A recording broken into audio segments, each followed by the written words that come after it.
El curioso caso de Benjamin Batten. Francis Scott Fitzgerald. 1. Hasta 1860 lo correcto era nacer en tu propia casa. Hoy, según me dicen, los grandes dioses de la medicina han establecido que los primeros llantos del recién nacido deben ser emitidos en la atmósfera aséptica de un hospital, preferiblemente en un hospital elegante. Así que el señor y la señora Batten se adelantaron 50 años a la moda cuando decidieron, un día de verano de 1860, que su primer hijo nacería en un hospital. Nunca sabremos si este anacronismo tuvo alguna influencia en la asombrosa historia que estoy a punto de referirles. Les contaré lo que ocurrió y dejaré que juzguen por sí mismos. Los Batten gozaban de una posición envidiable, tanto social como económica, en el Baltimore de antes de la guerra. Estaban emparentados con esta o aquella familia, lo que, como todo sureño sabía, les daba el derecho a formar parte de la inmensa aristocracia que habitaba la Confederación. Era su primera experiencia en lo que atañe a la antigua y encantadora costumbre de tener hijos. Naturalmente, el señor Batten estaba nervioso. Confiaba en que fuera un niño para poder mandarlo a la Universidad de Yale, en Connecticut, institución en la que el propio señor Batten había sido conocido durante 4 años con el apodo, más bien obvio, de cuello duro. La mañana de septiembre, consagrada al extraordinario acontecimiento, se levantó muy nervioso a las 6, se vistió, se anudó una impecable corbata y corrió por las calles de Baltimore hasta el hospital, donde averiguaría si la oscuridad de la noche había traído en su seno una nueva vida. A unos 100 metros de la clínica Maryland para damas y caballeros, vio al Dr. King, el médico de cabecera, que bajaba por la escalera principal restregándose las manos como si se las lavara, como todos los médicos están obligados a hacer, de acuerdo con los principios éticos, nunca escritos, de la profesión. El señor Roger Batten, presidente de Roger Batten & Company, ferreteros mayoristas, echó a correr hacia el Dr. King con mucha menos dignidad de lo que se esperaría de un caballero del sur, hijo de aquella época pintoresca. Dr. King, llamó. Dr. King. El doctor lo oyó, se volvió y se paró a esperarlo, mientras una expresión extraña se iba dibujando en su severa cara de médico a medida que el señor Batten se acercaba. ¿Qué ha ocurrido?, preguntó el señor Batten, respirando con dificultad después de su carrera. ¿Cómo ha ido todo? ¿Cómo está mi mujer? ¿Es un niño? ¿Qué ha sido? ¿Qué? Serénese, dijo el doctor King ásperamente. Parecía algo irritado. ¿Ha nacido el niño?, preguntó suplicante el señor Batten. El doctor King frunció el entrecejo. Diantre, sí, supongo, en cierto modo, y volvió a lanzarle una extraña mirada al señor Batten. ¿Mi mujer está bien? Sí. ¿Es niño o niña? Y dale, gritó el doctor King en el colmo de su irritación. Le ruego que lo vea usted mismo. Es indignante. La última palabra cupo casi en una sola sílaba. Luego, el doctor King murmuró: ¿Usted cree que un caso como este mejorará mi reputación profesional? Otro caso así sería mi ruina, la ruina de cualquiera. ¿Qué pasa?, preguntó el señor Batten, aterrado. ¿Trillizos? No, nada de trillizos, respondió el doctor, cortante. Puede ir a verlo usted mismo. Y buscarse otro médico. Yo lo traje a usted al mundo, joven, y he sido el médico de su familia durante 40 años, pero he terminado con usted. No quiero verle ni a usted ni a nadie de su familia nunca más. Adiós. Se volvió bruscamente y, sin añadir palabra, subió a su faetón, que lo esperaba en la calzada, y se alejó muy serio. El señor Batten se quedó en la acera, estupefacto y temblando de pies a cabeza. ¡Qué horrible desgracia había ocurrido! De repente había perdido el más mínimo deseo de entrar en la clínica Maryland para damas y caballeros. Pero, un instante después, haciendo un terrible esfuerzo, se obligó a subir las escaleras y cruzó la puerta principal. Había una enfermera sentada tras una mesa en la penumbra opaca del vestíbulo. Venciendo su vergüenza, el señor Batten se le acercó. «Buenos días», saludó la enfermera, mirándolo con amabilidad. «Buenos días. Soy el señor Batten». Una expresión de horror se adueñó del rostro de la chica, que se puso en pie de un salto y pareció a punto de salir volando del vestíbulo. Se dominaba gracias a un esfuerzo ímprobo y evidente. «Quiero ver a mi hijo», dijo el señor Batten. La enfermera lanzó un débil grito. «Por supuesto», gritó histéricamente. «Arriba, al final de las escaleras. Suba». Le señaló la dirección con el dedo, y el señor Batten, bañado en sudor frío, dio media vuelta, vacilante, y empezó a subir las escaleras. En el vestíbulo de arriba se dirigió a otra enfermera que se le acercó con una palangana en la mano.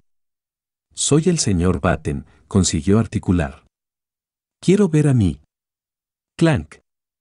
La palangana se estrelló contra el suelo y rodó hacia las escaleras. Clank. Clank.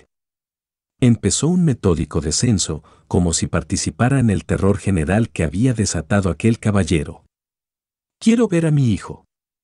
El señor Batten casi gritaba. Estaba a punto de sufrir un ataque. Clank. La palangana había llegado a la planta baja. La enfermera recuperó el control de sí misma y lanzó al señor Batten una mirada de auténtico desprecio. «De acuerdo, señor Batten», concedió con voz sumisa. «Muy bien. Pero si usted supiera cómo estábamos todos esta mañana.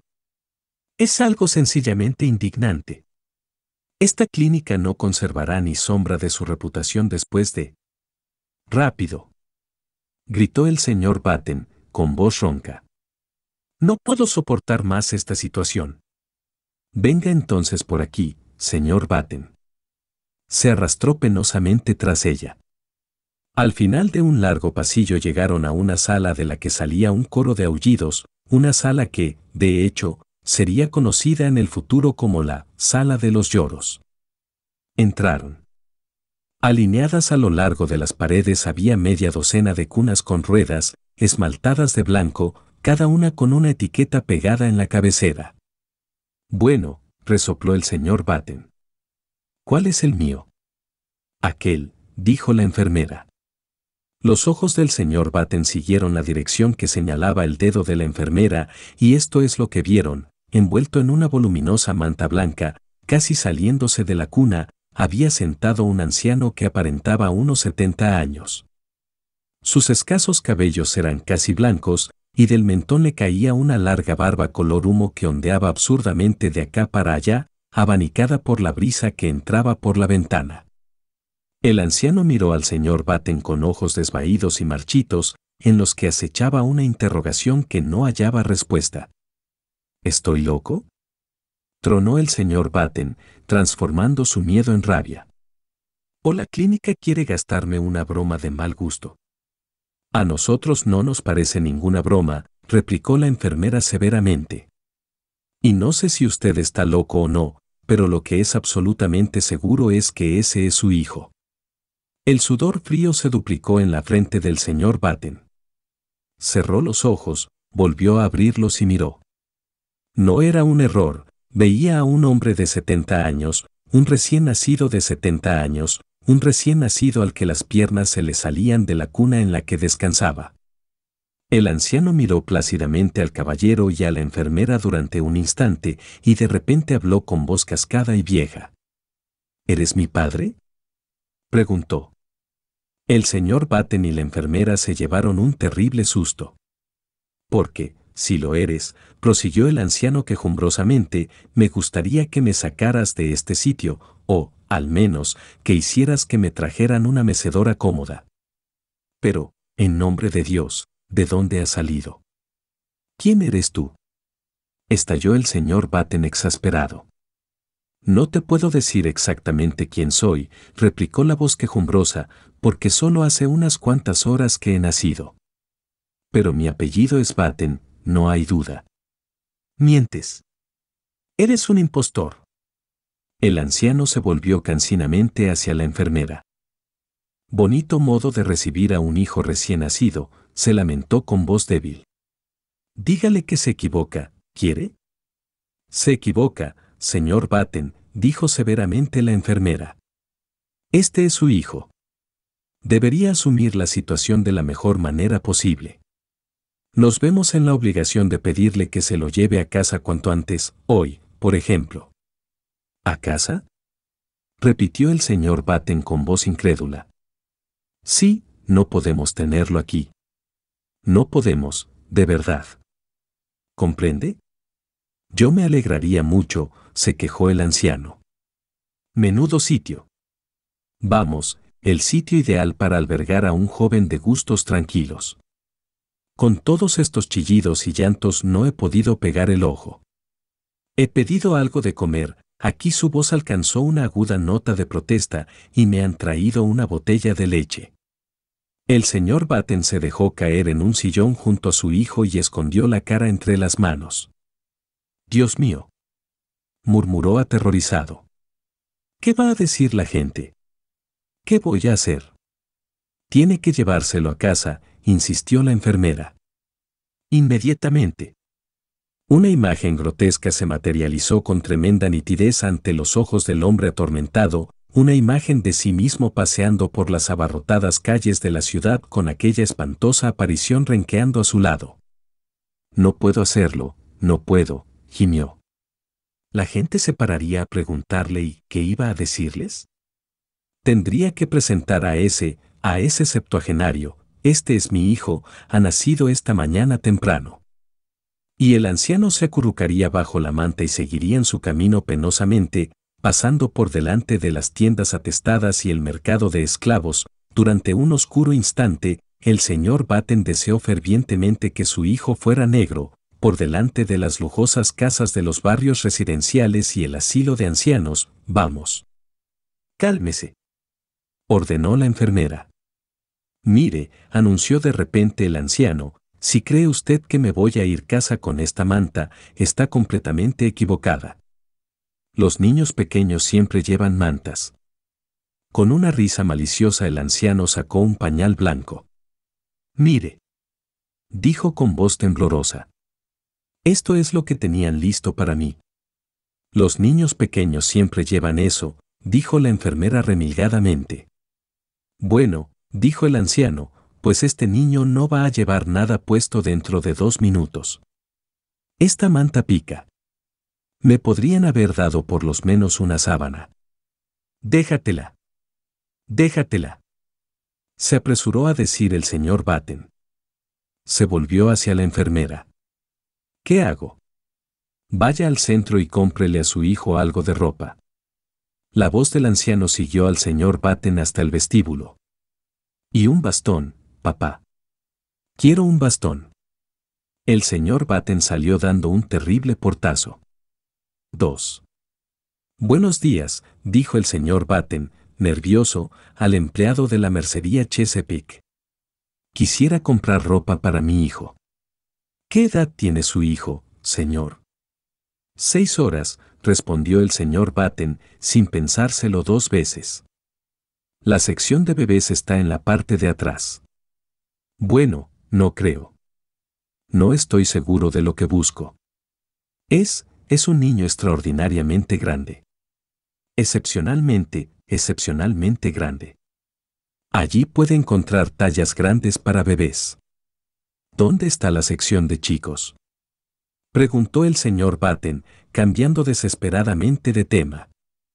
Tenía la impresión de que el empleado había adivinado ya su vergonzoso secreto. Aquí mismo. Bueno, el señor Batten dudó. Le repugnaba la idea de vestir a su hijo con ropa de hombre.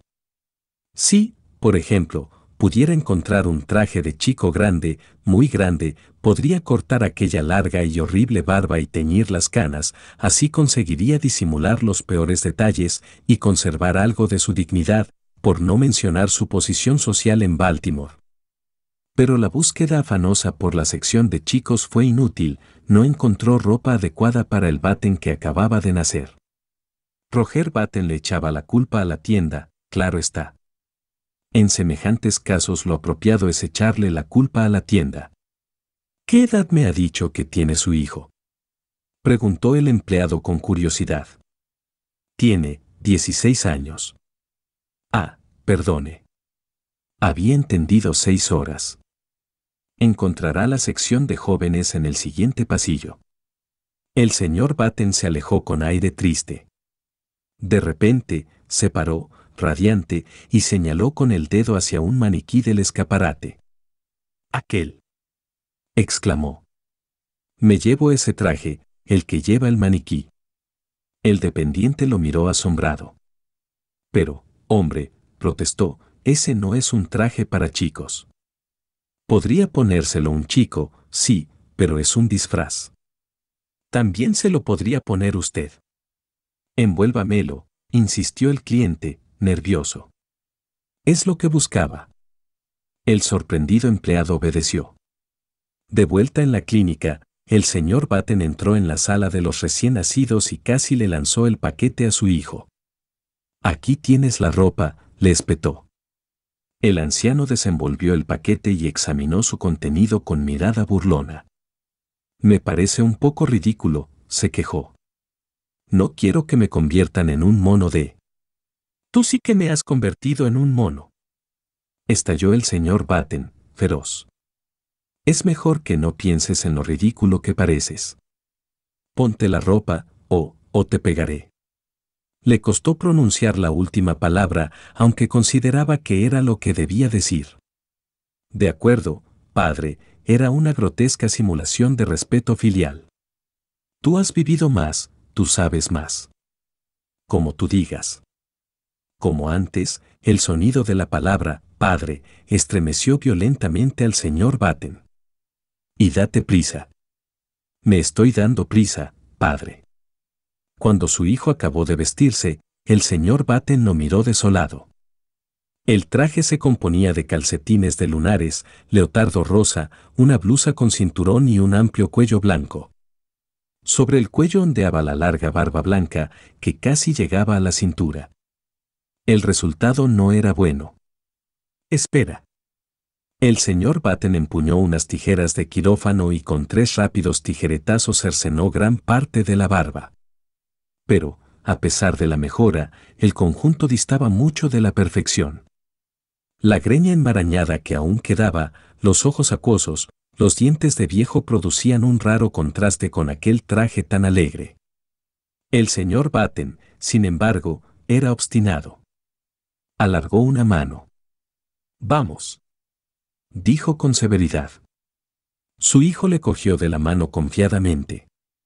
«¿Cómo me vas a llamar, papi?», preguntó con voz temblorosa cuando salían de la sala de los recién nacidos. «Bebé», a secas, hasta que pienses un nombre mejor. El señor Batten gruñó. «No sé», respondió agriamente.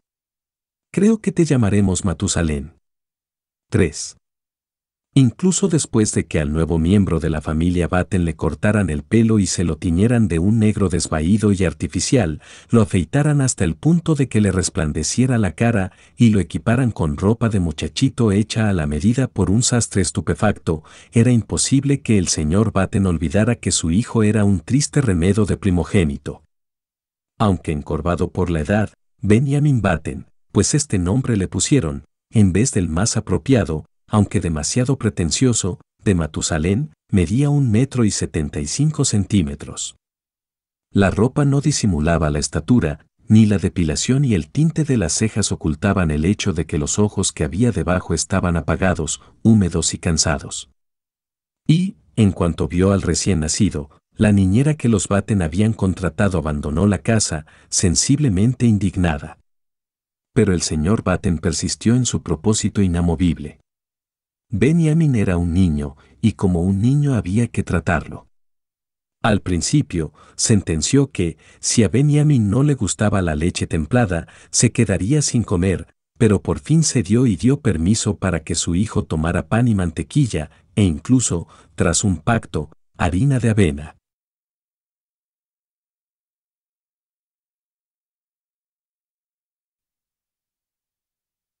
Un día llevó a casa un sonajero y, dándoselo a Benjamin, insistió, en términos que no admitían réplica, en que debía jugar con él. El anciano cogió el sonajero con expresión de cansancio y todo el día pudieron oír cómo lo agitaba de vez en cuando obedientemente. Pero no había duda de que el sonajero lo aburría y de que disfrutaba de otras diversiones más reconfortantes cuando estaba solo.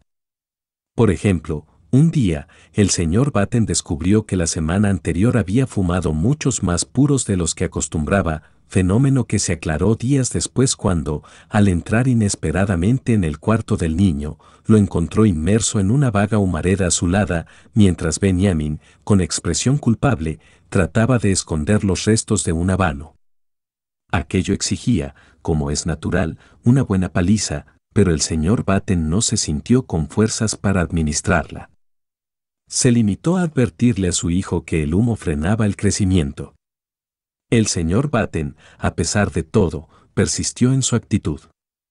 Llevó a casa soldaditos de plomo, llevó trenes de juguete, llevó grandes y preciosos animales de trapo y, para darle veracidad a la ilusión que estaba creando, al menos para sí mismo, preguntó con vehemencia al dependiente de la juguetería si el pato rosa desteñiría si el niño se lo metía en la boca. Pero, a pesar de los esfuerzos paternos, a Benjamin nada de aquello le interesaba. Se escabullía por las escaleras de servicio y volvía a su habitación con un volumen de la Enciclopedia Británica, ante el que podía pasar absorto una tarde entera, mientras las vacas de trapo y el arca de Noé yacían abandonadas en el suelo. Contra una tosudez semejante, los esfuerzos del señor Batten sirvieron de poco. Fue enorme la sensación que, en un primer momento, causó en Baltimore. Lo que aquella desgracia podría haberles costado a los Batten y a sus parientes no podemos calcularlo, porque el estallido de la guerra civil dirigió la atención de los ciudadanos hacia otros asuntos. Hubo quienes, irreprochablemente corteses, se devanaron los sesos para felicitar a los padres, y al fin se les ocurrió la ingeniosa estratagema de decir que el niño se parecía a su abuelo, lo que, dadas las condiciones de normal decadencia comunes a todos los hombres de 70 años, resultaba innegable. A Roger Batten y su esposa no les agradó, y el abuelo de Benjamin se sintió terriblemente ofendido. Benjamin, en cuanto salió de la clínica, se tomó la vida como venía. Invitaron a algunos niños para que jugaran con él, y pasó una tarde agotadora intentando encontrarles algún interés al trompo y las canicas. Incluso se las arregló para romper, casi sin querer, una ventana de la cocina con un tirachinas, hazaña que complació secretamente a su padre. Desde entonces, Benjamin se las ingeniaba para romper algo todos los días, pero hacía cosas así porque era lo que esperaban de él, y porque era servicial por naturaleza. Cuando la hostilidad inicial de su abuelo desapareció, Benjamin y aquel caballero encontraron un enorme placer en su mutua compañía. Tan alejados en edad y experiencia, podían pasarse horas y horas sentados discutiendo como viejos compinches, con monotonía incansable, los lentos acontecimientos de la jornada. Benjamin se sentía más a sus anchas con su abuelo que con sus padres, que parecían tenerle una especie de temor invencible y reverencial, y, a pesar de la autoridad dictatorial que ejercían, a menudo le trataban de usted. Benjamin estaba tan asombrado como cualquiera por la avanzada edad física y mental que aparentaba al nacer. Leyó revistas de medicina, pero, por lo que pudo ver, no se conocía ningún caso semejante al suyo. Ante la insistencia de su padre, hizo sinceros esfuerzos por jugar con otros niños y a menudo participó en los juegos más pacíficos. El fútbol lo trastornaba demasiado y temía que, en caso de fractura, sus huesos de viejo se negaran a soldarse. Cuando cumplió 5 años lo mandaron al parvulario, donde lo iniciaron en el arte de pegar papel verde sobre papel naranja, de hacer mantelitos de colores y construir infinitas cenefas.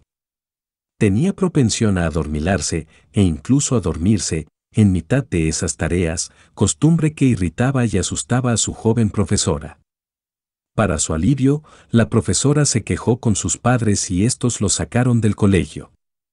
Los Batten dijeron a sus amigos que el niño era demasiado pequeño.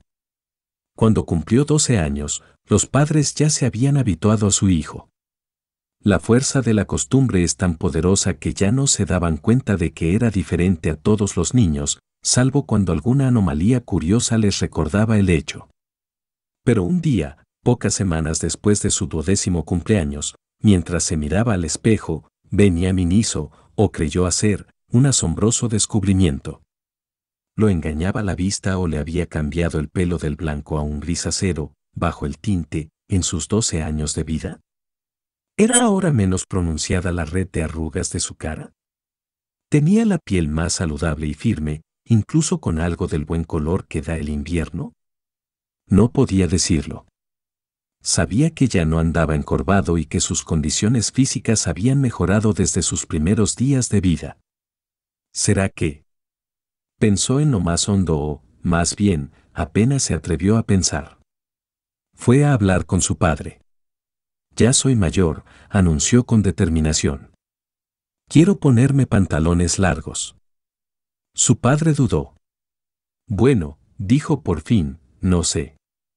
14 años es la edad adecuada para ponerse pantalones largos, y tú solo tienes 12. Pero tienes que admitir, protestó Benjamin, que estoy muy grande para la edad que tengo. Su padre lo miró y fingió entregarse a laboriosos cálculos. Ah, no estoy muy seguro de eso, dijo. Yo era tan grande como tú a los 12 años. No era verdad, aquella afirmación formaba parte del pacto secreto que Roger Batten había hecho consigo mismo para creer en la normalidad de su hijo. Llegaron por fin a un acuerdo. Benjamin continuaría tiñéndose el pelo, pondría más empeño en jugar con los chicos de su edad y no usaría las gafas ni llevaría bastón por la calle. A cambio de tales concesiones, recibió permiso para su primer traje de pantalones largos. 4. No me extenderé demasiado sobre la vida de Benjamin Batten entre los 12 y los 20 años. Baste recordar que fueron años de normal decrecimiento. Cuando Benjamin cumplió los 18, estaba tan derecho como un hombre de 50, tenía más pelo, gris oscuro, su paso era firme, su voz había perdido el temblor cascado, ahora era más baja, la voz de un saludable barítono. Así que su padre lo mandó a Connecticut para que hiciera el examen de ingreso en la Universidad de Yale. Benjamin superó el examen y se convirtió en alumno de primer año. 3 días después de matricularse, recibió una notificación del señor Hart, secretario de la universidad, que lo citaba en su despacho para establecer el plan de estudios. Benjamin se miró al espejo, necesitaba volver a tintarse el pelo. Pero, después de buscar angustiosamente en el cajón de la cómoda, descubrió que no estaba la botella de tinte marrón. Se acordó entonces, se le había terminado el día anterior y la había tirado. Estaba en apuros. Tenía que presentarse en el despacho del secretario dentro de 5 minutos. No había solución, tenía que ir tal y como estaba. Y fue. Buenos días, dijo el secretario educadamente. Habrá venido para interesarse por su hijo. Bueno, la verdad es que soy Batten, empezó a decir Benjamin, pero el señor Hart lo interrumpió. Encantado de conocerle, señor Batten. Estoy esperando a su hijo de un momento a otro. Soy yo. Explotó Benjamin. Soy alumno de primer año. ¿Cómo? Soy alumno de primero. Bromea usted, claro. En absoluto. El secretario frunció el entrecejo y echó una ojeada a una ficha que tenía delante. Bueno, según mis datos, el señor Benjamin Batten tiene 18 años. Esa edad tengo, corroboró Benjamin, enrojeciendo un poco. El secretario lo miró con un gesto de fastidio. No esperará que me lo crea, ¿no? Benjamin sonrió con un gesto de fastidio. Tengo 18 años, repitió. El secretario señaló con determinación la puerta. Fuera, dijo. Váyase de la universidad y de la ciudad. Es usted un lunático peligroso. Tengo 18 años. El señor Hart abrió la puerta. ¿Qué ocurrencia? Gritó. Un hombre de su edad intentando matricularse en primero. Tiene 18 años, ¿no? Muy bien, le doy 18 minutos para que abandone la ciudad. Benjamin Button salió con dignidad del despacho, y media docena de estudiantes que esperaban en el vestíbulo lo siguieron intrigados con la mirada. Cuando hubo recorrido unos metros, se volvió y, enfrentándose al enfurecido secretario, que aún permanecía en la puerta, repitió con voz firme: «Tengo 18 años». Entre un coro de risas disimuladas, procedente del grupo de estudiantes, Benjamin salió. Pero no quería el destino que escapara con tanta facilidad. En su melancólico paseo hacia la estación de ferrocarril se dio cuenta de que lo seguía un grupo, luego un tropel y por fin una muchedumbre de estudiantes. Se había corrido la voz de que un lunático había aprobado el examen de ingreso en Yale y pretendía hacerse pasar por un joven de 18 años. Una emoción febril se apoderó de la universidad. Hombres sin sombrero se precipitaban fuera de las aulas, el equipo de fútbol abandonó el entrenamiento y se unió a la multitud, las esposas de los profesores, con la cofia torcida y el polizón mal puesto, corrían y gritaban tras la comitiva, de la que procedía una serie incesante de comentarios dirigidos a los delicados sentimientos de Benjamin Button. Debe ser el judío errante. A su edad debería ir al instituto. Miren al niño prodigio. Creería que esto era un asilo de ancianos. Que se vaya a Harvard. Benjamin aceleró el paso y pronto echó a correr. Ya les enseñaría. Iría a Harvard y ellos se arrepentirían de aquellas burlas irreflexivas. A salvo en el tren de Baltimore, sacó la cabeza por la ventanilla. Se arrepentirán. Gritó. Ja, ja. Rieron los estudiantes. Ja, ja, ja. Fue el mayor error que la Universidad de Yale haya cometido en su historia. 5.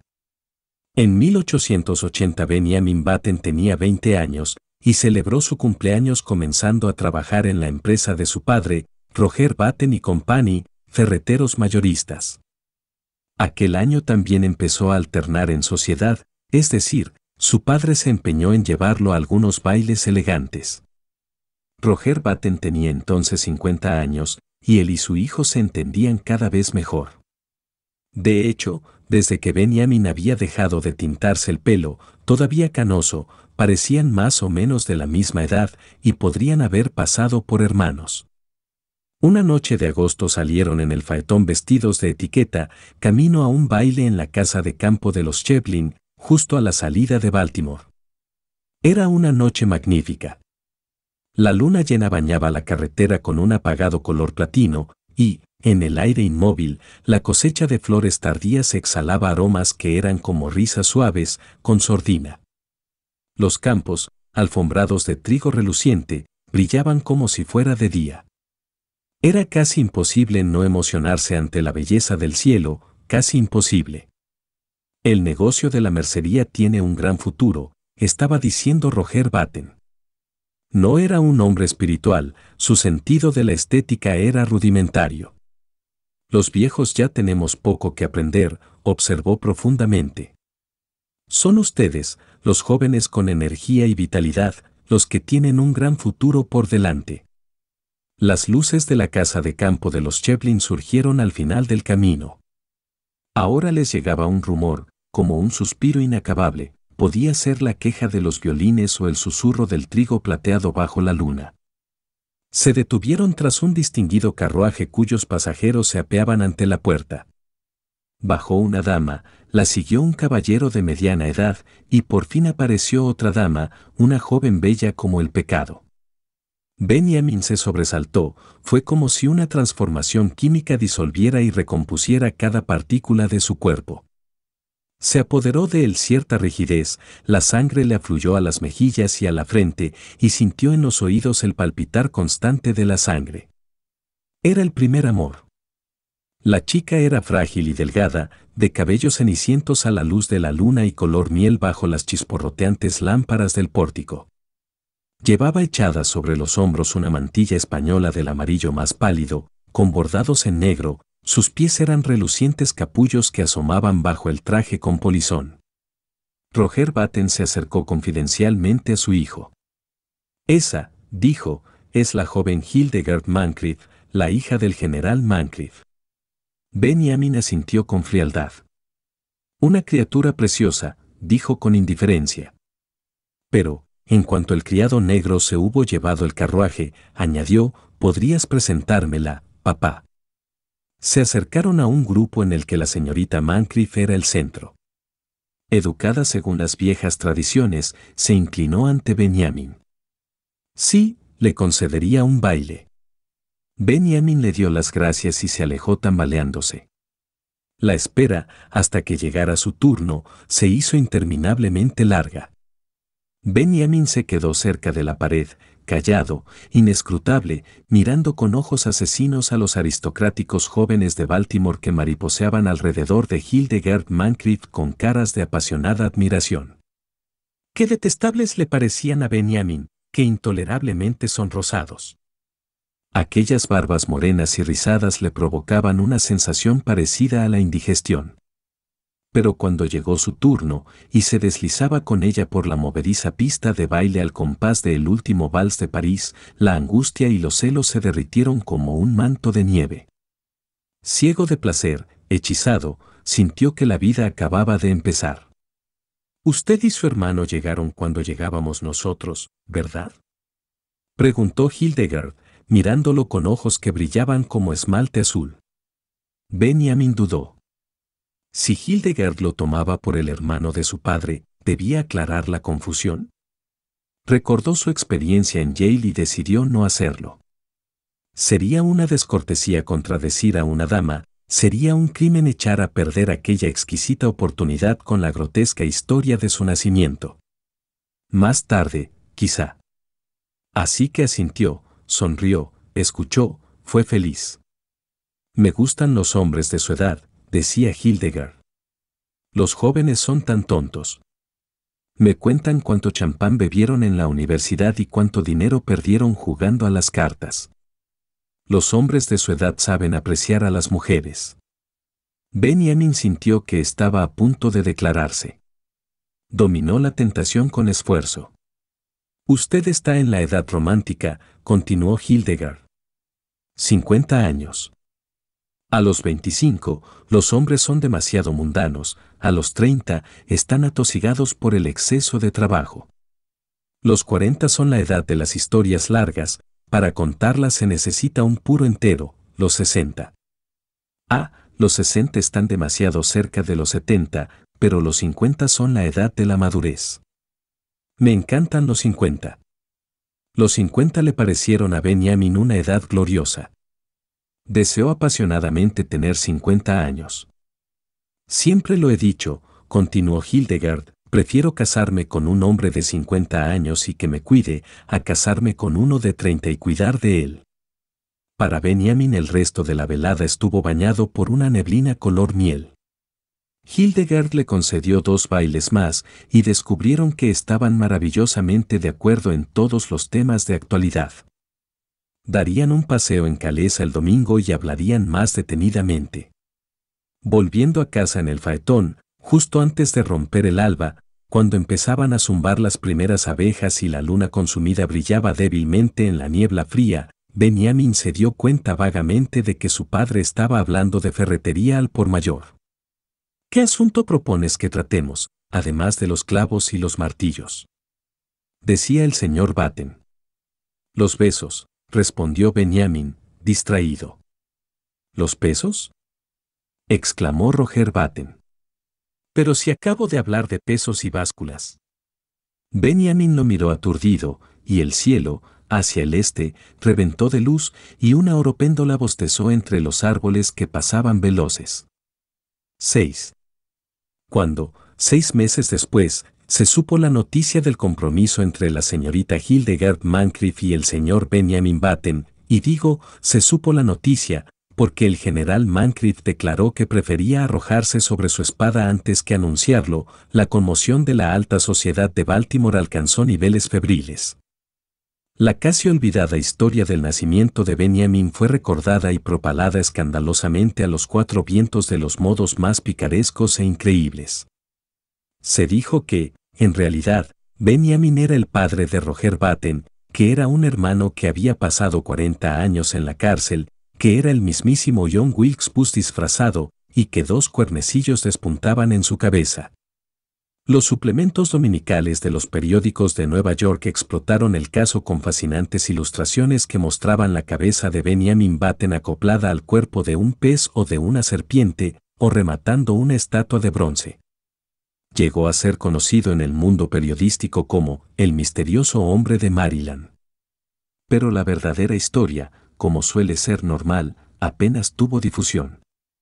Como quiera que fuera, todos coincidieron con el general Moncrief. Era un crimen que una chica encantadora, que podía haberse casado con el mejor galán de Baltimore, se arrojara en brazos de un hombre que tenía por lo menos 50 años.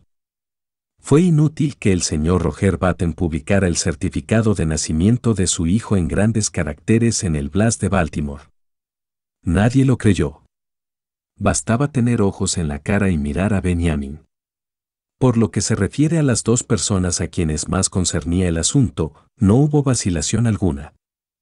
Circulaban tantas historias falsas acerca de su prometido que Hildegard se negó terminantemente a creer la verdadera. Fue inútil que el general Moncrief le señalara el alto índice de mortalidad entre los hombres de 50 años, o, al menos, entre los hombres que aparentaban 50 años, e inútil que le hablara de la inestabilidad del negocio de la ferretería al por mayor. Hildegard eligió casarse con la madurez, y se casó. 7. En una cosa, al menos, los amigos de Hildegard Moncrief se equivocaron. El negocio de ferretería al por mayor prosperó de manera asombrosa. En los 15 años que transcurrieron entre la boda de Benjamin Batten, en 1880, y la jubilación de su padre, en 1895, la fortuna familiar se había duplicado, gracias en gran medida al miembro más joven de la firma. No hay que decir que Baltimore acabó acogiendo a la pareja en su seno. Incluso el anciano general Moncrief llegó a reconciliarse con su yerno cuando Benjamin le dio el dinero necesario para sacar a la luz su libro Historia de la Guerra Civil en 30 volúmenes, que había sido rechazada por 9 destacados editores. 15 años provocaron muchos cambios en el propio Benjamin. Le parecía que la sangre le corría con nuevo vigor por las venas. Empezó a gustarle levantarse por la mañana, caminar con paso enérgico por la calle concurrida y soleada, trabajar incansablemente en sus envíos de martillos y sus cargamentos de clavos. Fue, en 1890, cuando logró su mayor éxito en los negocios, lanzó la famosa idea de que todos los clavos usados para clavar cajas destinadas al transporte de clavos son propiedad del transportista, propuesta que, con rango de proyecto de ley, fue aprobada por el presidente del Tribunal Supremo, el señor Fosile, y ahorró a Roger Batten y Company, ferreteros mayoristas, más de 600 clavos anuales. Y Benjamin descubrió que lo atraía cada vez más el lado alegre de la vida. Típico de su creciente entusiasmo por el placer fue el hecho de que se convirtiera en el primer hombre de la ciudad de Baltimore que poseyó y condujo un automóvil. Cuando se lo encontraban por la calle, sus coetáneos lo miraban con envidia, tal era su imagen de salud y vitalidad. Parece que está más joven cada día, observaban. Y, si el viejo Roger Batten, ahora de 65 años, no había sabido darle a su hijo una bienvenida adecuada, acabó reparando su falta colmándolo de atenciones que rozaban la adulación. Llegamos a un asunto desagradable sobre el que pasaremos lo más rápidamente posible. Solo una cosa preocupaba a Benjamin Batten: su mujer había dejado de atraerle. En aquel tiempo, Hildegard era una mujer de 35 años, con un hijo, Roscoe, de 14. En los primeros días de su matrimonio, Benjamin había sentido adoración por ella, pero, con los años, su cabellera color miel se volvió castaña, vulgar, y el esmalte azul de sus ojos adquirió el aspecto de la loza barata. Además, y por encima de todo, Hildegard había ido moderando sus costumbres, demasiado plácida, demasiado satisfecha, demasiado anémica en sus manifestaciones de entusiasmo, sus gustos eran demasiado sobrios. Cuando eran novios, ella era la que arrastraba a Benjamin a bailes y cenas, pero ahora era al contrario. Hildegard lo acompañaba siempre en sociedad, pero sin entusiasmo, consumida ya por esa sempiterna inercia que viene a vivir un día con nosotros y se queda a nuestro lado hasta el final. La insatisfacción de Benjamin se hizo cada vez más profunda. Cuando estalló la Guerra Hispano-Norteamericana, en 1898, su casa le ofrecía tan pocos atractivos que decidió alistarse en el ejército. Gracias a su influencia en el campo de los negocios, obtuvo el grado de capitán y demostró tanta eficacia que fue ascendido a mayor y por fin a teniente coronel, justo a tiempo para participar en la famosa carga contra la colina de San Juan. Fue herido levemente y mereció una medalla. Benjamin estaba tan apegado a las actividades y las emociones del ejército que lamentó tener que licenciarse, pero los negocios exigían su atención, así que renunció a los galones y volvió a su ciudad. Una banda de música lo recibió en la estación y lo escoltó hasta su casa. 8. Hildegard, ondeando una gran bandera de seda, lo recibió en el porche, y, en el momento preciso de besarla, Benjamin sintió que el corazón le daba un vuelco. Aquellos 3 años habían tenido un precio. Hildegard era ahora una mujer de 40 años, y una tenue sombra gris se insinuaba ya en su pelo. El descubrimiento lo entristeció. Cuando llegó a su habitación, se miró en el espejo, se acercó más y examinó su cara con ansiedad, comparándola con una foto en la que aparecía en uniforme, una foto de antes de la guerra. «Dios santo», dijo en voz alta. El proceso continuaba. No había la más mínima duda, ahora aparentaba tener 30 años. En vez de alegrarse, se preocupó, estaba rejuveneciendo. Hasta entonces había creído que, cuando alcanzara una edad corporal equivalente a su edad en años, cesaría el fenómeno grotesco que había caracterizado su nacimiento. Se estremeció. Su destino le pareció horrible, increíble. Volvió a la planta principal. Hildegard lo estaba esperando, parecía enfadada, y Benjamin se preguntó si habría descubierto al fin que pasaba algo malo. Intentando aliviar la tensión, abordó el asunto durante la comida de la manera más delicada que se le ocurrió. «Bueno», observó en tono desenfadado, «todos dicen que parezco más joven que nunca». Hildegard lo miró con desdén. Y sollozó. «¿Y te parece algo de lo que presumir?» «No estoy presumiendo», aseguró Benjamin, incómodo. Ella volvió a sollozar. «Vaya idea», dijo, y agregó un instante después, «creía que tendrías el suficiente amor propio como para acabar con esto». «¿Y cómo?», preguntó Benjamin. «No voy a discutir contigo», replicó su mujer. «Pero hay una manera apropiada de hacer las cosas y una manera equivocada. Si tú has decidido ser distinto a todos, me figuro que no puedo impedírtelo, pero la verdad es que no me parece muy considerado por tu parte». «Pero, Hildegard, yo no puedo hacer nada». «Sí que puedes. Pero eres obstinado, solo eso. Estás convencido de que tienes que ser distinto. Has sido siempre así y lo seguirás siendo.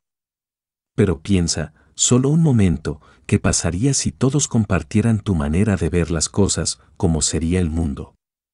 Se trataba de una discusión estéril, sin solución, así que Benjamin no contestó, y desde aquel instante un abismo comenzó a abrirse entre ellos. Benjamin se preguntaba qué fascinación podía haber ejercido Hildegard sobre él en otro tiempo. Y, para ahondar la brecha, Benjamin se dio cuenta de que, a medida que el nuevo siglo avanzaba, se fortalecía su sed de diversiones. No había fiesta en Baltimore en la que no se le viera bailar con las casadas más hermosas y charlar con las debutantes más solicitadas, disfrutando de los encantos de su compañía, mientras su mujer, como una viuda de mal agüero, se sentaba entre las madres y las tías vigilantes para observarlo con altiva desaprobación o seguirlo con ojos solemnes, perplejos y acusadores. «Mira», comentaba la gente. «Qué lástima. Un joven de esa edad casado con una mujer de 45 años. Debe de tener por lo menos 20 años menos que su mujer».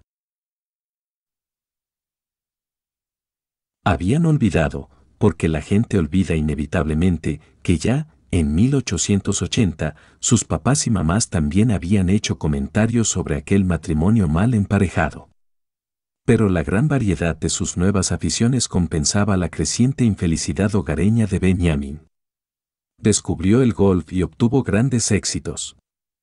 Se entregó al baile, en 1906 era un experto en el Boston y, en 1908, fue considerado un experto del Maxim, mientras que, en 1909, su Castle Walk fue la envidia de todos los jóvenes de la ciudad. Su vida social, naturalmente, se mezcló hasta cierto punto con sus negocios, pero ya llevaba 25 años dedicado en cuerpo y alma a la ferretería al por mayor y pensó que iba siendo hora de que se hiciera cargo del negocio su hijo Roscoe, quien había terminado sus estudios en Harvard. Y, de hecho, a menudo confundían a Benjamin con su hijo. Semejante confusión agradaba a Benjamin, que olvidó pronto el miedo insidioso que lo había invadido a su regreso de la guerra hispano-norteamericana. Su aspecto le producía ahora un placer ingenuo.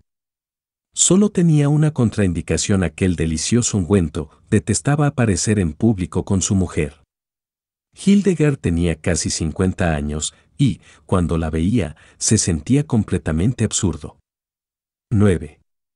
Un día de septiembre de 1910, pocos años después de que el joven Roscoe Batten se hiciera cargo de la Roger Batten & Company, ferreteros mayoristas, un hombre que aparentaba unos 20 años se matriculó como alumno de primer curso en la Universidad de Harvard, en Cambridge.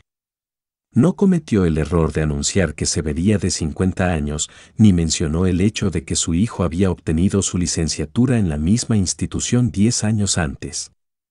Fue admitido, y, casi desde el primer día, alcanzó una relevante posición en su curso, en parte porque parecía un poco mayor que los otros estudiantes de primero, cuya media de edad rondaba los 18 años. Pero su éxito se debió fundamentalmente al hecho de que en el partido de fútbol contra Yale jugó de forma tan brillante, con tanto brío y tanta furia fría e implacable, que marcó 7 anotaciones y 14 goles de campo a favor de Harvard, y consiguió que los 11 hombres de Yale fueran sacados uno a uno del campo, inconscientes. Se convirtió en el hombre más célebre de la universidad. Aunque parezca raro, en tercer año apenas si fue capaz de formar parte del equipo. Los entrenadores dijeron que había perdido peso, y los más observadores repararon en que no era tan alto como antes. Ya no marcaba anotaciones. Lo mantenían en el equipo con la esperanza de que su enorme reputación sembrara el terror y la desorganización en el equipo de Yale. En el último curso ni siquiera lo incluyeron en el equipo. Se había vuelto tan delgado y frágil que un día unos estudiantes de segundo lo confundieron con un novato, incidente que lo humilló profundamente. Empezó a ser conocido como una especie de prodigio, un alumno de los últimos años que quizá no tenía más de 16 años, y a menudo lo escandalizaba la mundanería de algunos de sus compañeros. Los estudios le parecían más difíciles, demasiado avanzados. Había oído a sus compañeros hablar del St. Midas, famoso colegio preuniversitario, en el que muchos de ellos se habían preparado para la universidad, y decidió que, cuando acabara la licenciatura, se matricularía en el St. Midas, donde, entre chicos de su complexión, estaría más protegido y la vida sería más agradable. Terminó los estudios en 1914 y volvió a su casa, a Baltimore, con el título de Harvard en el bolsillo. Hildegard residía ahora en Italia, así que Benjamin se fue a vivir con su hijo, Roscoe. Pero, aunque fue recibido como de costumbre, era evidente que el afecto de su hijo se había enfriado, incluso manifestaba cierta tendencia a considerar un estorbo a Benjamin, cuando vagaba por la casa presa de melancolías de adolescente.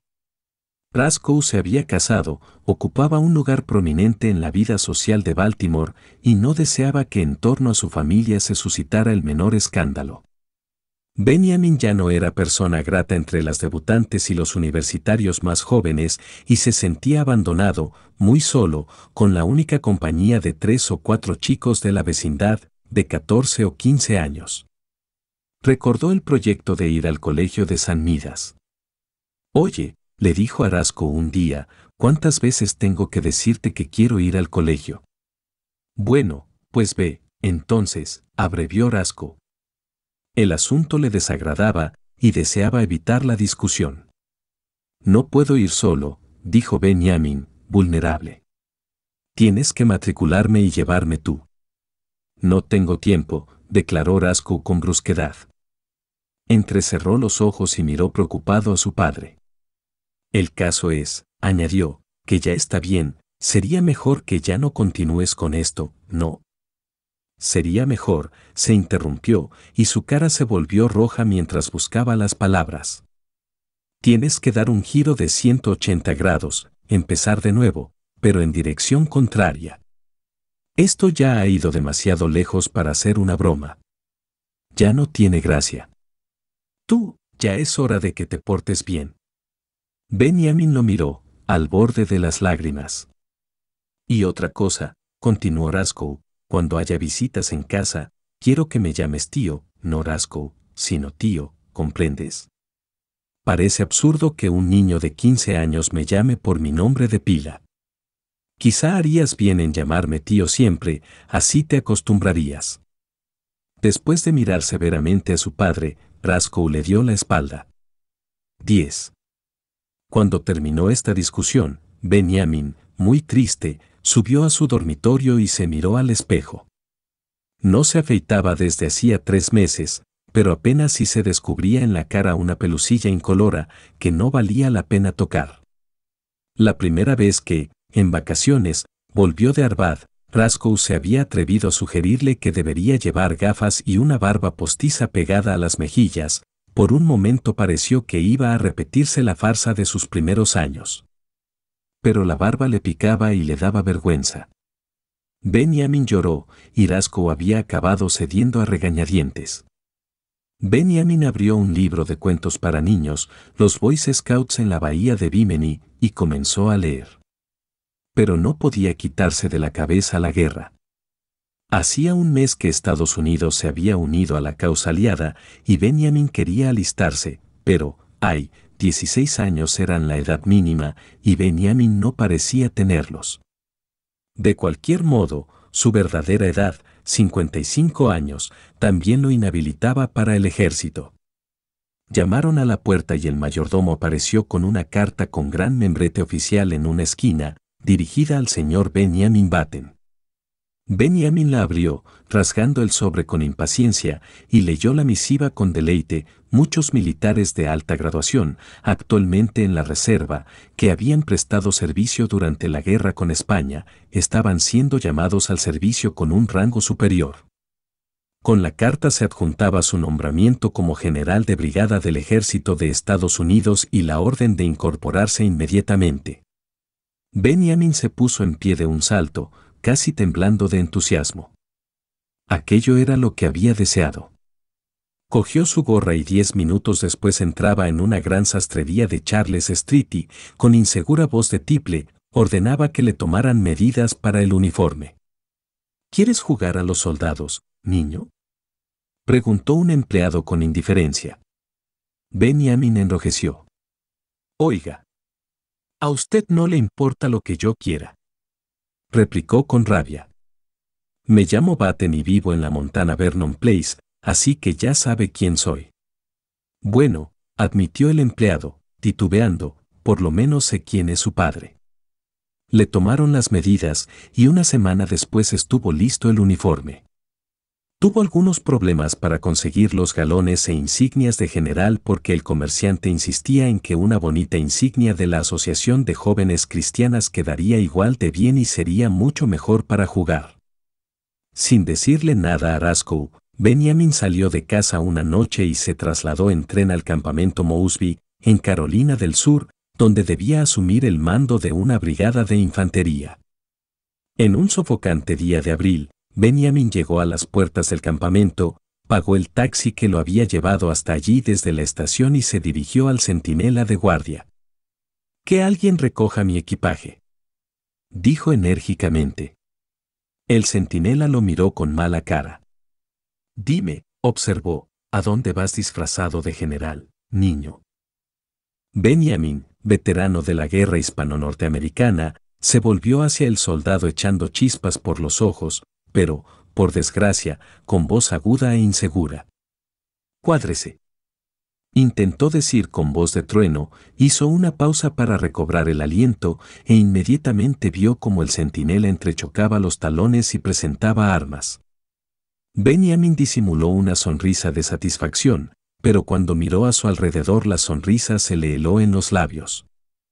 No había sido la causa de aquel gesto de obediencia, sino un imponente coronel de artillería que se acercaba a caballo. «Coronel», llamó Benjamin con voz aguda. El coronel se acercó, tiró de las riendas y lo miró fríamente desde lo alto, con un extraño centelleo en los ojos. «¿Quién eres, niño? ¿Quién es tu padre?», preguntó afectuosamente. «Ya le enseñaré yo quién soy», contestó Benjamin con voz fiera. «Baje inmediatamente del caballo». El coronel se rió a carcajadas. «¿Quieres mi caballo, general?». «Tenga», gritó Benjamin exasperado. «Lea esto». Y tendió su nombramiento al coronel. El coronel lo leyó y los ojos se le salían de las órbitas. «¿Dónde lo has conseguido?», preguntó, metiéndose el documento en su bolsillo. «Me lo ha mandado el gobierno, como usted descubrirá enseguida». «Acompáñame», dijo el coronel, con una mirada extraña. «Vamos al puesto de mando, allí hablaremos».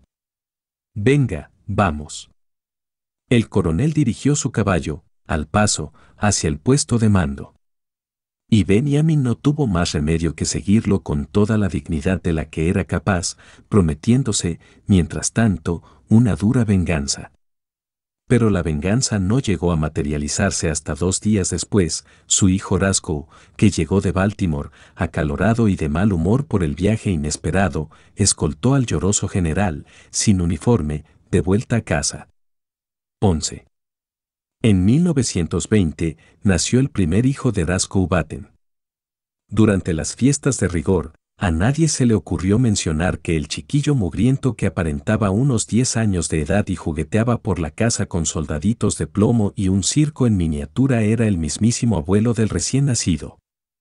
A nadie molestaba aquel chiquillo de cara fresca y alegre en la que a veces se adivinaba una sombra de tristeza, pero para Roscoe Batten su presencia era una fuente de preocupaciones. En el idioma de su generación, Roscoe no consideraba que el asunto reportara la menor utilidad. Le parecía que su padre, negándose a parecer un anciano de 60 años, no se comportaba como un hombre de pelo en pecho, esta era la expresión preferida de Roscoe, sino de un modo perverso y estrafalario. Pensar en aquel asunto más de media hora lo ponía al borde de la locura. Roscoe creía que los hombres con nervios de acero debían mantenerse jóvenes, pero llevar las cosas a tal extremo no reportaba ninguna utilidad. Y en este punto Roscoe interrumpía sus pensamientos. 5 años más tarde, el hijo de Roscoe había crecido lo suficiente para jugar con el pequeño Benjamin bajo la supervisión de la misma niñera. Roscoe los llevó a los dos al parvulario el mismo día y Benjamin descubrió que jugar con tiras de papel de colores y hacer mantelitos y cenefas y curiosos y bonitos dibujos era el juego más fascinante del mundo. Una vez se portó mal y tuvo que quedarse en un rincón, y lloró, pero casi siempre las horas transcurrían felices en aquella habitación alegre, donde la luz del sol entraba por las ventanas y la amable mano de la señorita Bailey de vez en cuando se posaba sobre su pelo despeinado. Un año después, el hijo de Roscoe pasó a primer grado, pero Benjamin siguió en el parvulario. Era muy feliz. Algunas veces, cuando otros niños hablaban de lo que harían cuando fueran mayores, una sombra cruzaba su carita como si de un modo vago, pueril, se diera cuenta de que eran cosas que él nunca compartiría. Los días pasaban con alegre monotonía. Volvió por 3er año al parvulario, pero ya era demasiado pequeño para entender para qué servían las brillantes y llamativas tiras de papel. Lloraba porque los otros niños eran mayores y le daban miedo. La maestra habló con él, pero, aunque intentó comprender, no comprendió nada. Lo sacaron del parvulario. Su niñera, Nana, con su uniforme almidonado, pasó a ser el centro de su minúsculo mundo. Los días de sol iban de paseo al parque, Nana le señalaba con el dedo un gran monstruo gris y decía, elefante, y Benjamin debía repetir la palabra, aquella noche, mientras lo desnudaran para acostarlo, la repetiría una y otra vez en voz alta, leíante, lefanta, leíante. Algunas veces, Nana le permitía saltar en la cama y entonces se lo pasaba muy bien, porque, si te sentabas exactamente como debías, rebotabas, y si decías, durante mucho tiempo mientras dabas saltos, conseguías un efecto vocal intermitente muy agradable. Le gustaba mucho coger del perchero un gran bastón y andar de acá para allá golpeando sillas y mesas, y diciendo, pelea, pelea, pelea. Si había visita, las señoras mayores chasqueaban la lengua a su paso, lo que le llamaba la atención, y las jóvenes intentaban besarlo, a lo que él se sometía con un ligero fastidio. Y cuando el largo día acababa, a las 5 en punto, Nana lo llevaba arriba y le daba a cucharadas harina de avena y unas papillas estupendas. No había malos recuerdos en su sueño infantil. No le quedaban recuerdos de sus magníficos días universitarios ni de los años espléndidos en que rompía el corazón de tantas chicas. Solo existían las blancas y seguras paredes de su cuna, Nana, un hombre que venía a verlo de vez en cuando, una inmensa esfera anaranjada que Nana le señalaba un segundo antes del crepúsculo, y la hora de dormir, a la que Nana llamaba el sol. Cuando el sol desaparecía, los ojos de Benjamin se cerraban, soñolientos. Y no había sueños, ningún sueño venía a perturbarlo. El pasado, la salvaje carga al frente de sus hombres contra la colina de San Juan, los primeros años de su matrimonio, cuando se quedaba trabajando hasta muy tarde en los anocheceres veraniegos de la ciudad presurosa, trabajando por la joven Hildegard, a la que quería, y, antes, aquellos días en que se sentaba a fumar con su abuelo hasta bien entrada la noche en la vieja y lóbrega casa de los Batten, en Monroe Street.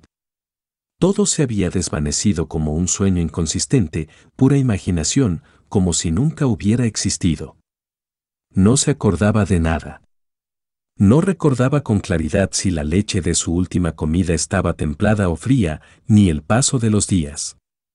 Solo existían su cuna y la presencia familiar de Nana. Y, aparte de eso, no se acordaba de nada.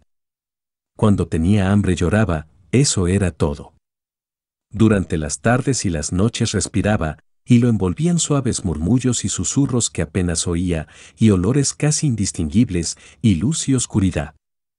Luego, fue todo oscuridad, y su blanca cuna y los rostros confusos que se movían por encima de él, y el tibio y dulce aroma de la leche, acabaron de desvanecerse. Fin.